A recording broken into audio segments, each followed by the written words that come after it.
नाजरीन, वजीर science and technology Fawad Chaudhry साहब ने मुआशियात में भी कदम रख दिया और उनके कुछ मुआशी टोटके हमारे सामने आए हैं जो कि हम आपको बताना चाहेंगे।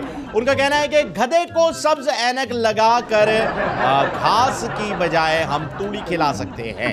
बिल्कुल वो उसे तूड़ी समझेगा। उनका कहना है कि महंगाई से बचने के लिए साबुन पर शॉपर लगाकर इस्तेमाल करें।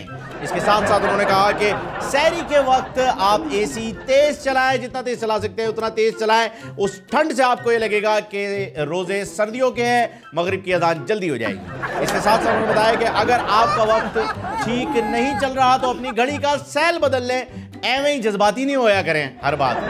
बहरहाल आखिर में उन्होंने बड़ी पते की बात की और उन्होंने कहा है कि अगर आपको जुकाम है तो गुस्सा करने से गुरेज करें, क्योंकि जुकाम की हालत में अगर आप गुस्सा करेंगे तो वो आपकी नाक से बबल के जरिए बाहर आ सकता है। गंदी बात है यार। समझ तो गया होगा। सब्सक्राइब करें और बेल दबाएं ताकि कोई खबर रह न जाए।